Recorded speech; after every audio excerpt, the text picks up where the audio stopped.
বিয়া বাড়িত গেলে খালি খুতবার মাঝে আছে ইসলাম, আর মোহর দেওয়াত গেলে শিয়াগুলোর কথা দেখবার। মোহর বইলেও কইবা ফাতেমি মোহর দিলাম, মোহাম্মদী মোহরের কথা হয় না কেন, ফাতেমি মোহর কেন? মোহাম্মদ রসুল্লাহ সাল্লাল্লাহু আলাইহি ওয়াসাল্লাম আল্লাহ সুবহানাহু ওয়া তাআলা কইছেন উসওয়াতুন হাসানা। কিলা মহিলারা ঠকানি যায় দান্দা। আবার আরোগ্য আছেন যে 10 লাখ 20 লাখ টাকা দিলাও, দেওয়া লাগতো না, ইজ্জত থাকতে হইব। তো মানুষের জিকার হলে যদি কত টাকা দিলে বা ফুড়ির বিয়াত ফুয়ার বিয়াত হইতেই তো হইব। এখন এটা যে ঋণ হয়ে যায়, এটা যে আদায় করতে হইব, এটা হলে কোনো দান্দাও নাই। সেও আছে ফয়লা রাইতো মাফ চাইলায়, আর আসে বেড়া লাগলে কয় কিয়র মাফ, এটা নাই। বেড়া লাগি আনলে কয় না না, এটা তো ইমোশনাল ব্ল্যাকমেল করা হয়েছে, এটা মাফ টাফ নাই, সব দিতে হইব। আশ্চর্য ব্যাপার, খেলতামাশা হয়ে গেছে দিন।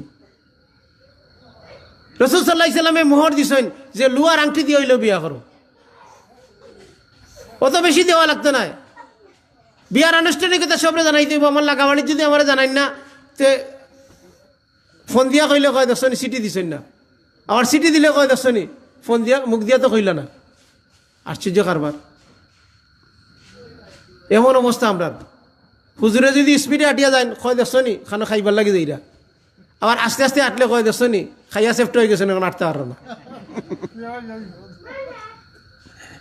এখন যে যায় না ওয়াইদি বিপদ। সমাজের অবস্থা হলা রাসূল সাল্লাল্লাহু আলাইহি সাল্লামে আশারায়ে মুবাশশারা, রাসূল সাল্লাল্লাহু আলাইহি সাল্লামের 10 জন সাহাবীর কথা কইছেন, তার একেবারে নিকটতম সাহাবী, তারা হইলে গিয়ে 10 জনে জান্নাতের সুসংবাদ পাইছেন। তার মাঝে একজন আব্দুর রহমান ইবনে আউফ রাদিয়াল্লাহু আনহু। আব্দুর রহমান ইবনে আউফ রাদিয়াল্লাহু আনহু কিতা করছেন? তাই বিয়া করছেন, রাসূল সাল্লাল্লাহু আলাইহি সাল্লামে জানেন না। খাফরের মাঝে দাগ দেখছেন, দেখিয়া কইরা যে এই দাগ কি ওর, কইলে কিতা আমি বিয়া করছি। তো বিয়া করছে, তো মোহর দিছনি? কইলা মোহর দিছি আমি সোনার আটির মানে কি তার খেজুরের আটি পরিমাণ স্বর্ণ মুদ্রা দিছি। বড় লোক আসতা, কোটিপতি, তার সামর্থ্য অনুযায়ী তাই দিছেন। আর রাসূল সাল্লাল্লাহু আলাইহি সাল্লামের সোনার গিটার আংটি দিয়া দিছেন, লুয়ার আংটি দিয়েও বিয়া দেওয়া হয়েছেন। যার প্রত্যেকে তার সামর্থ্য অনুযায়ী দিব।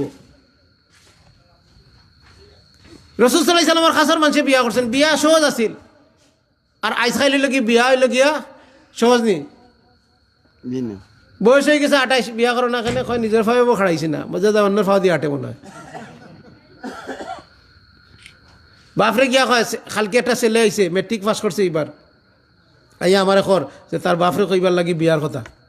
কয় বাপরে কইছি, বাপরে রাজি করছিলাম, এখন সে আম্মার লগে যেতে মাতিছেন বেড়া লাগি গেছে। তুই খাওয়াইবে কিতা? তুই খাওয়ানোর যোগ্য হয়েছিস নি? তোর বয়স হয়েছে নি? তোর বড় ভাই রয়েছেন।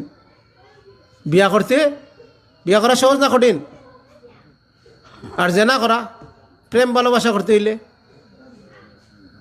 পারমিশন লাগে, খোয়া লাগে, এটা সহজ। আল্লাহ আমরা সরকারেরও বুঝদান করুকা। বিভিন্ন উপজেলা লাগাই রাখছেন, এই উপজেলা হইল গিয়া বাল্য বিবাহ মুক্ত।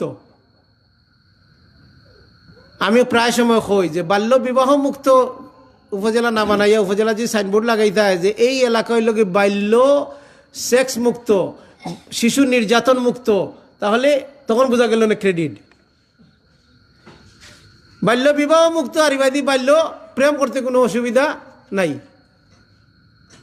মানে জানাবে বিচার অসুবিধা নাই। বিবাহ বিবাহ কিন্তু হালাল না হারাম? হালাল। ফুড়ির 9 বছরও তো এই কিতা বুঝতে পারে, বালেগ বুঝতে পারে।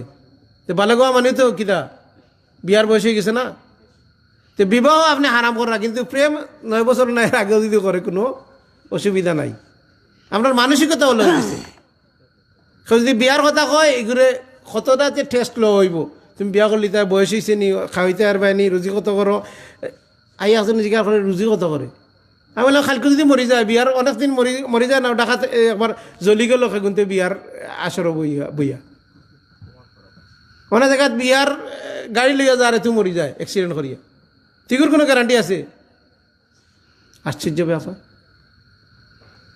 হে খাইতে পারে, হে খাওয়াইতে পারবো, গরু খামার বাড়ি 3 জন খাওয়াইতে পারবা, এক্সট্রা মানুষ এনে খাওয়াইতে পারবা, কিন্তু বিয়া করিয়া একজনে খাওয়াইতে পারত না। আমরা মন মানসিকতা হইলে গেলা এগুলো যাতে আত্মীয় গাইব আর কি, যে খাইব আত্মীয় লাগান খানি লাগবো যে অত বেশি। আল্লাহ আমরা বোঝার তৌফিক দান করুক।